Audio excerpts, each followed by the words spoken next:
Good afternoon, fratello. Would you introduce yourself? So my name is Brother Thomas Piolata, and I come from the United States. I was born in Columbus, Ohio, and then I went to university at St. Louis University. And then after I graduated, I joined the Capuchin province of St. Augustine. And our mother house is in Pittsburgh, Pennsylvania. And with the friars, after my novitiate, I went and did further studies at Catholic University of America in Washington, D.C. After I professed my final vows, about 3 years ago, I came here to Rome. And at Rome, I study at the Gregorian University. I study dogmatic theology, and my interest is in the theology of Saint Bonaventure and medieval Franciscan thought in general. I was attracted to theology more than 10 years ago. I kind of fell in love with theology thanks to the writings of Pope Benedict XVI. And so I wanted to be a theologian. And I chose dogmatic theology because it lines up with my interests in Saint Bonaventure, and also because I met a professor here at the Gregorian. I met him at a conference at Saint Bonaventure University in New York, and he's a Jesuit professor of dogmatic theology who also focuses on Saint Bonaventure. So I wanted to come here and study under him. What was your first impression when you came here in Italy? That's a good question. I come from a family that's very Italian. So my mother was born in Italy, and even though my dad was born in the United States, all of his grandparents were born in Italy. So even though I come from the United States, I grew up in a very Italian-American household. I grew up eating pasta every day, and I still have some family in Italy. Some of my mom's family still lives here, and so I have some cousins here. Even in Rome, I have some family members. So in many ways, it's been a great opportunity to live here and kind of get in touch with my roots. For me, no, it was not that difficult. Primarily, I think because I grew up in an Italian-American culture myself. What motivated you to be a Capuchin and be a laicus and not be a priest? It is very important. When I was a little boy, I felt that I might have a vocation. And originally I thought it was to the priesthood. And then I grew up, and it kind of went away. But then it kind of came back when I was like 18 years old. And during this time, like I mentioned before, I really fell in love with the writings of Pope Benedict. And also around this time, I had an opportunity to visit Italy, and I found Assisi an incredible experience. And a priest friend of mine from the United States told me about the Capuchins. He thought that I might be interested in the Capuchins.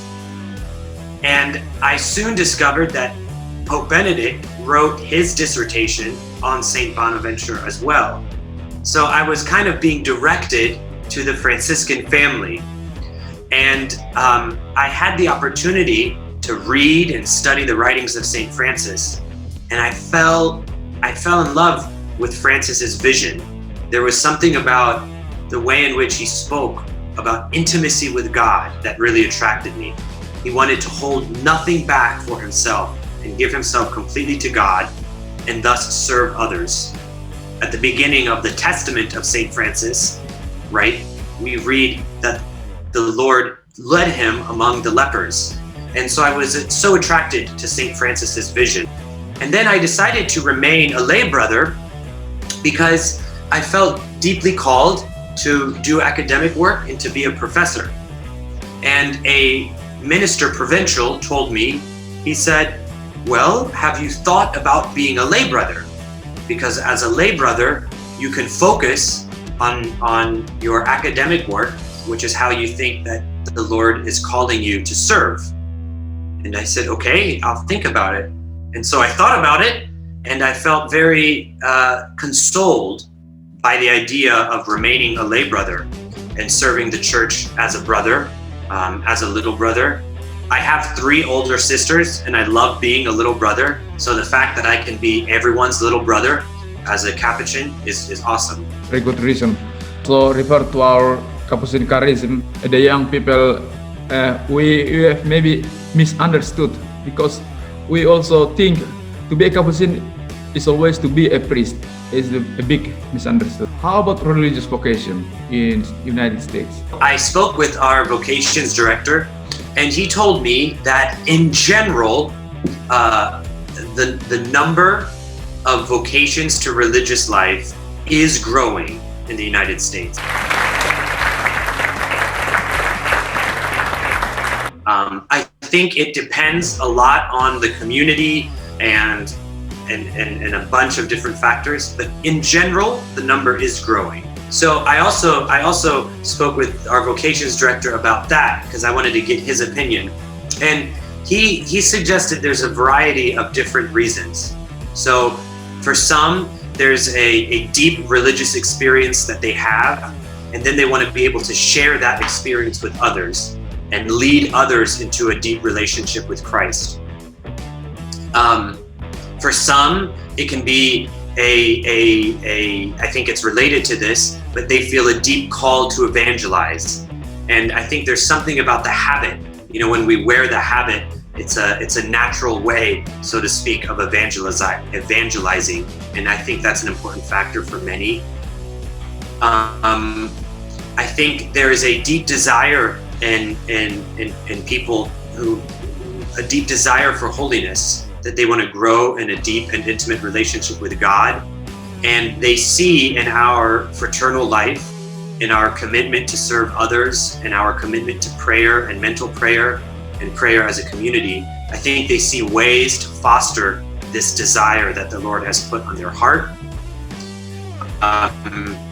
There's I think a rise in the desire also to help people physically. So if they have a physical sickness, or if they have a mental illness, or if they're struggling because of poverty, I think there's a deep desire in many young men and women to want to help them and to serve them. And of course, in the church, these are called the corporal works of mercy, which are very important to our life as religious and as Capuchins especially. Fundamental though, is I think there's a desire in the heart that wants more.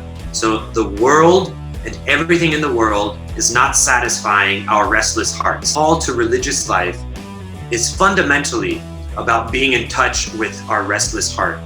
That we're restless human people, we're pilgrims, but the Lord has placed this restlessness to call us back to Himself. And one way to do that is by entering religious life, if that's where the Lord is taking you, and giving your life to others.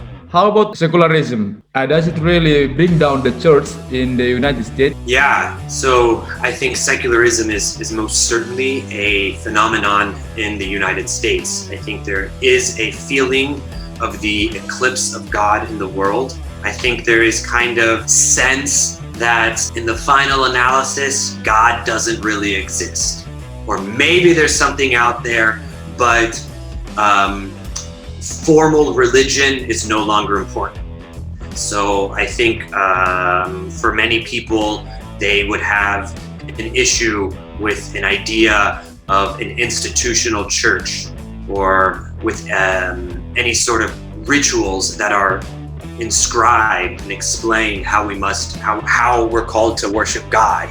I think most people today tend to live a more individualistic form of the faith, but in my opinion, that is the first step towards secularism, because the individual is fundamentally not enough to maintain a deep relationship with God. What is needed is the community, the ecclesia, which is the Greek term in the New Testament. Okay, grazie Tommy per la tua opinione. Yeah, you're very welcome, Benny. Thank you for interviewing me. Thank you. Sounds good. You're very welcome.